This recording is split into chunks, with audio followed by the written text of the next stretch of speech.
Hey everyone. So today we will be solving a chess problem and we have the position on the board and it is white to play and win. So this is not a very difficult problem, but it's all about the approach and how you can deal with situations when you are in time crunch situations as well.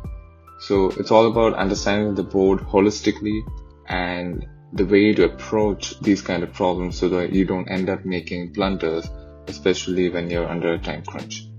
So you can pause the video and try to analyze the position on the board. We can see that in terms of material, white and black are equal, but white does have a slight advantage because, as you can see, the black's king is not in a good spot, and white's pieces seem to be very active as well, especially the knight on d5, and the bishop is definitely looking to attack on the black king side as well. And the white rook has an open file as well, which is attacking the queen at the moment. So all in all, white does have a very good position, but it's all about how you can gain an advantage and ultimately win the game. White has two options over here. A is to either find the checkmate and somehow mate the black king, or gain an advantage in terms of material. And the way to solve this problem is all about attack, because white has an advantage. And so one thing we can notice over here is that we do see that the white rook on h1 is a bit passive, and since the h file is partially open, it would favor white a lot if he can somehow make that h rank completely his own, so that the rook on h1 gets activated and can go on to attack the black king as well. So that is the slight hint, so you can try to analyze and come up with the best move over here, because it is very easy to make a blunder over here as well. So one move that can definitely come to mind, and this is a mistake a lot of players can easily make, especially when they're in time crunch situations, is the move h4.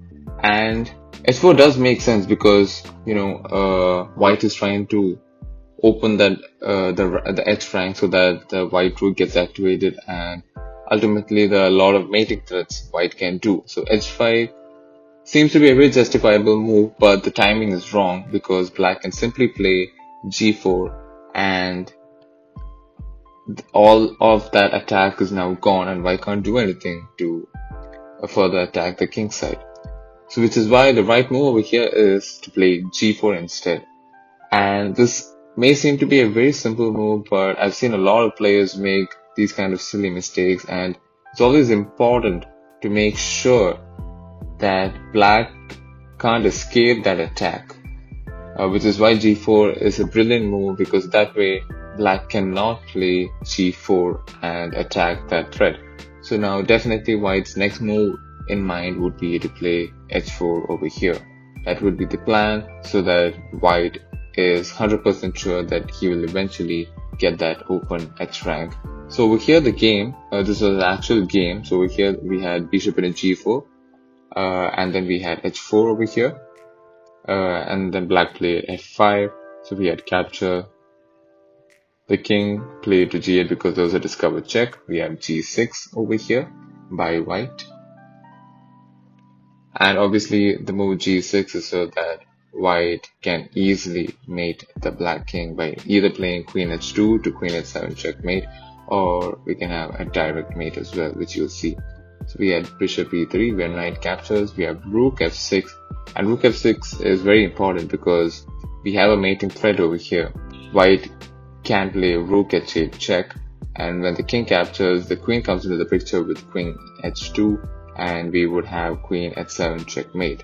So the rook have to move over there. So we have queen h2, we have rook capturing the pawn, we have queen h7 check, we have king f7 right now, and we have c5, which is a beautiful move because now the bishop can utilize that c4 square with an discovered check, not a discovered check, but a check, but with a discovered attack on the black queen as well.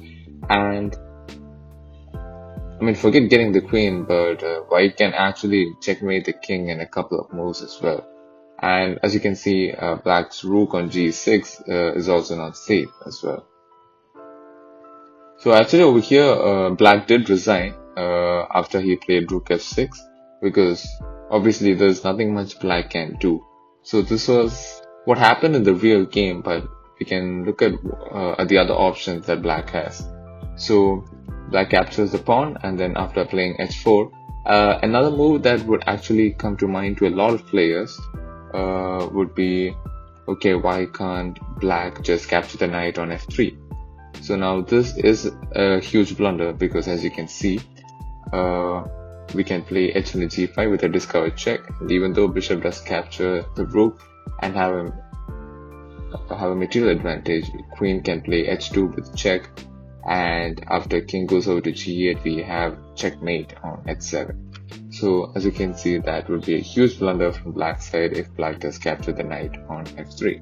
So instead of playing bishop into f3, a very normal move that comes to mind would be to play g6. But over here as well, white has a beautiful move, and it is bishop into g6.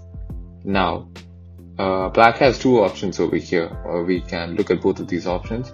One would be to capture the pawn, then we have capturing back with the queen, and now the queen comes into the picture and black's king does not look safe at all. So over here, we have the rook capturing the knight on f3, we have h into g5 check, and we have bishop h3, and now we have queen h5 check, the king has to move to g7, and we gain a material over here by getting the rook. But on top of that, we have a lot of mating threats over here as well, because black's king seems to be in a very open situation, and we have the passed g5 pawn as well, and we have a material advantage.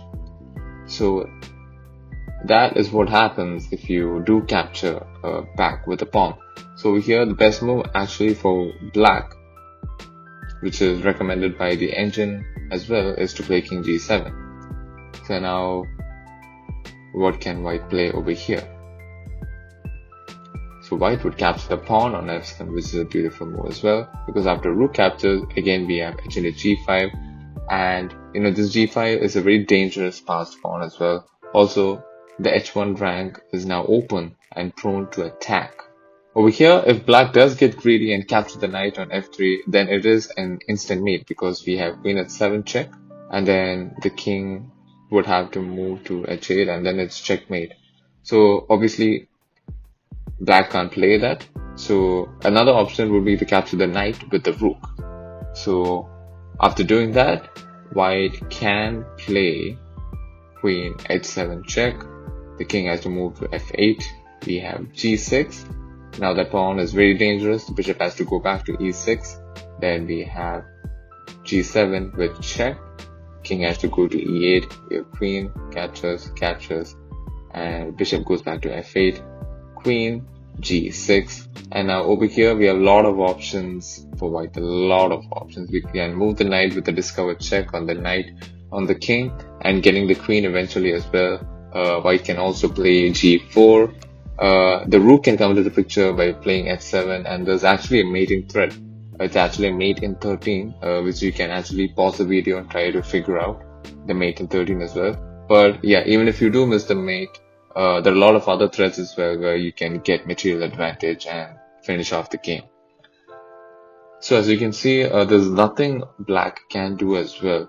And actually the best move over here actually would be to play a rook h7 check, because over here then the king is forced to go back to king c8, and there's actually a mate in 13, which is recommended by the engine, which is not very hard to find as well.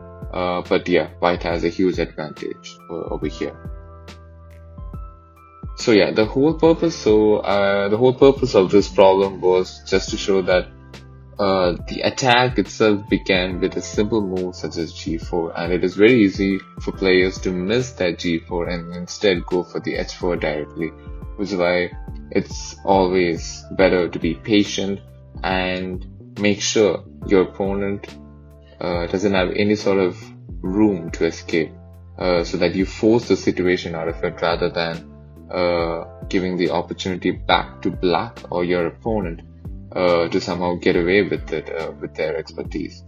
So I hope you all enjoyed the video. I'll be posting more problems soon. Thank you.